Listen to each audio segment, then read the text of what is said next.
माननीय प्रधानमंत्री जी ने इस बजट के विषय को एक नया दृष्टिकोण से कार्यकर्ताओं के सामने प्रस्तुत किया और एक ऐसा बजट जो इस देश को आत्मनिर्भर बनाने की दिशा में एक बड़ा कदम है, वैभवशाली, समृद्धशाली और इस देश को गौरवशाली बनाने की दिशा में एक मील का पत्थर साबित होगा। और उसके साथ ही साथ इसमें समाज के सभी वर्गों की भावनाओं को समावेश किया है। 130 करोड़ भारतवासियों को एक आशा और विश्वास प्रकट किया है। बजट के पहले किसानों की आय दुगनी करने के संबंध में जो प्रावधान थे उसको आगे बढ़ाया है। स्वास्थ्य, सुशासन, युवकों को अवसर, महिला सशक्तिकरण की दिशा में इसके प्रधानमंत्री जी ने 4 बड़े कंपोनेंट बताए, 4 इसके आधार स्तंभ हैं जिस पर ये बजट का 4 का पिलर खड़ा है। प्रोडक्टिविटी, इंक्लूसिव डेवलपमेंट, गतिशक्ति और फाइनेंस। ये 4 महत्वपूर्ण विषय हैं जो इस बजट को सर्वग्राही बनाने में उपयोगी होगा। 2,30,000 करोड़ के लिए किसानों के एमएसपी के लिए इतनी बड़ी राशि का प्रावधान रखा गया है। 60 लाख युवकों को रोजगार के अवसर मिले। और रोजगार के अवसर कैसे मिलते हैं, कैसे बजट का स्वरूप देश के इंफ्रास्ट्रक्चर को मजबूती प्रदान करेगा, उसका आधार बहुत साफ है कि इस बार का जो टोटल बजट पेश हुआ है, एक्सपेंडिचर 39,45,000 करोड़, 39.45 लाख करोड़ का ये टोटल बजट है। और इस बजट के खासियत आप ये देखेंगे कि इसका सबसे मूल विषय क्या है।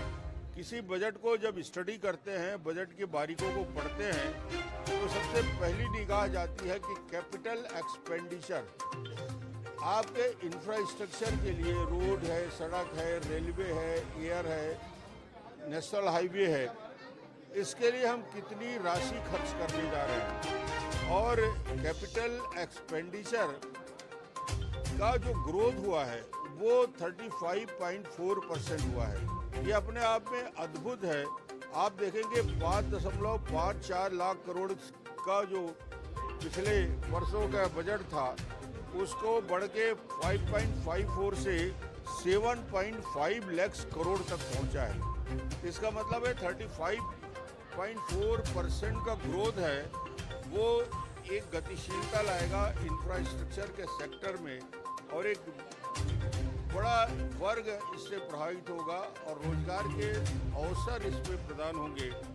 इस बजट में गरीबों के लिए पूछा जा रहा है क्या योजना है।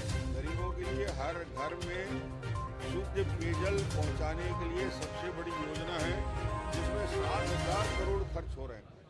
और 60,000 करोड़ खर्च करने के बाद छत्तीसगढ़ का और हिंदुस्तान का हर गरीब व्यक्ति को बीमारी से मुक्ति मिलेगी और शुद्ध पेयजल उपलब्ध होगा। इसके लिए बजट का प्रावधान 60,000 करोड़ है। एक दूसरा प्रावधान गरीबों के लिए जो सबसे बड़ा है, प्रधानमंत्री आवास योजना के अंतर्गत 80 लाख आवास बनाए जाएंगे। 80 लाख आवास बनाने के लिए 48,000 करोड़ रुपया। दुर्भाग्य है छत्तीसगढ़ में आवास योजना में 11 लाख आवास जो मिलने थे, सरकार के वित्तीय प्रबंधन ठीक न होने की वजह से और कर्ज में डूबे हुए सरकार होने की वजह से जो आवास के लिए मैचिंग ग्रांट 40% देना था वो 40% नहीं दिया, इसलिए 11 लाख आवास नहीं मिले। और अभी जो 80 लाख आवास मिल रहे हैं इसमें भी एक भी आवास छत्तीसगढ़ को दुर्भाग्य से नहीं मिलेगा क्योंकि छत्तीसगढ़ के बजट में गरीबों के लिए कोई प्रावधान नहीं है, मैचिंग ग्रांट का प्रावधान नहीं है। एमएसएमई के लिए 6,000 करोड़ राशि का प्रावधान रखा गया है। सक्षम आंगनबाड़ी के लिए 2 लाख आंगनबाड़ी को आधुनिक बनाने के लिए इसमें एक पैसे का प्रावधान रखा गया है। और आज के इस बजट का जो प्रमुख विषय जिसकी ओर प्रधानमंत्री जी ने ध्यान आकर्षित कराया है कि हम कहाँ खड़े हैं। इस देश का जीडीपी 1,10,000 करोड़ 7 साल के पहले था। आप जीडीपी का ग्रोथ का अनुमान देखिए, जो ग्रॉस डोमेस्टिक प्रोडक्ट जिसको कहा जाता है, किसी देश के अर्थव्यवस्था को आंकना है। 7 साल पहले 1,10,000 करोड़ का जीडीपी था, आज वो 7 साल में बढ़ के 2,30,000 करोड़ तक पहुंचा है। ये ग्रोथ दिखाता है कि किस प्रकार का ये ग्रोथ है, और ये एक नए आत्मनिर्भर भारत को बनाने की दृष्टि से एक बड़ा काम। और हिंदुस्तान का एफडीआई के सेक्टर में जो फॉरेन डायरेक्ट इन्वेस्टमेंट है, उस इन्वेस्टमेंट में जो ग्रोथ हुआ है, जो हमारे पास एफडीआई में जो ग्रोथ हुआ है, अपने आप में अद्भुत है। $36 बिलियन का एफडीआई बढ़ के $80 बिलियन तक एफडीआई पहुंचा है। ये महत्वपूर्ण विषय है कि इस बजट के गांव, गरीब और किसान, युवा के साथ महिलाओं को आत्मनिर्भर देश को बनाने के लिए एक उपयोगी बजट होगा। प्रधानमंत्री जी ने व्यापक रूप से समझाया। कांग्रेस कह रही है कि बिजली एक फोकस नहीं है, और दूसरा महंगाई जो उसको कंट्रोल नहीं किया जा सकता। जिस प्रकार मैंने आपको पहले ही बताया कि यदि कैपिटल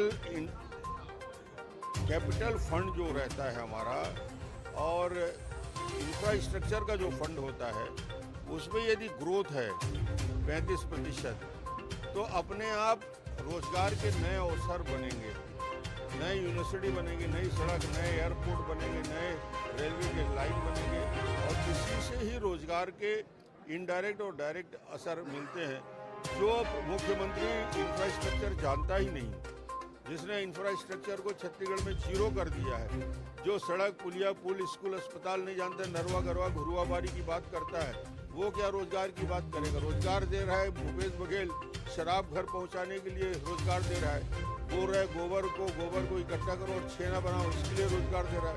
छत्तीसगढ़ में पूरे 3 साल में एक भी नवयुवक को रोजगार नहीं मिला, बल्कि हम लोगों ने जिस शिक्षक भर्ती के अभियान किया था, उसमें से 14,000 में आज भी आधे लोग हैं जिनको रोजगार नहीं मिला। एक भी नए पुलिस भर्ती का 3 साल में कोई ऐड निकाला हो भूपेश ने, तो देखें कोई भी प्रकार के रोजगार के अवसर छत्तीसगढ़ प्रदान नहीं हुआ। ये बजट एक नई दिशा देगा रोजगार के लिए भी। देखिए, आम कार्यकर्ता बजट को थोड़ा सा टेक्निकल भाषा होता है, इसलिए समझने में थोड़ा दिक्कत होती है। वित्त मंत्री जी ने जिस तरीके से बजट प्रस्तुत किया, और प्रधानमंत्री जी ने जिस प्रकार से बजट को हम सबको सरलता के साथ समझाया, तो हमारा कंसेप्ट बड़ा क्लियर हुआ। वो चाहे एफडीआई के विषय को लेकर हो, टोटल इन्वेस्टमेंट के लिए प्रोसेस हो, जीडीपी को लेकर हो, टोटल कैपिटल एक्सपेंडिचर के लिए क्या हो, ये छोटी छोटी बारीकी को इतना सरल समझाया। अब हमारा एक कार्यकर्ता भी ग्रामीण क्षेत्र में इस बजट के बारे में डिटेल बात कर सकते हैं। राहुल जी आ रहे हैं, अपने अपने नंबर बढ़ाने के लिए चल रहा है यहाँ पे खेल। कोई भी योजना लाओ, उनको न राहुल गांधी के सिवा कोई दिखता नहीं। छत्तीसगढ़ की जनता दिखती नहीं है, और सिर्फ प्रसन्न करने के लिए ये लड़ाई चल रही है।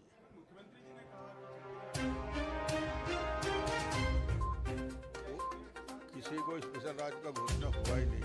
स्पेशल राज्य तो पूरा देश है। प्रधानमंत्री जी के लिए हम सब स्पेशल हैं, पूरा देश स्पेशल है। इसलिए किसी स्पेशल राज्य की बात यदि कर रहे हैं, वो शायद बजट को पढ़े ही ना बजट को सुने हैं। ये अलग है कि पूरे हिंदुस्तान के सर्वांगीण विकास को ध्यान में रख के कार्य योजना बने। Thank you sir.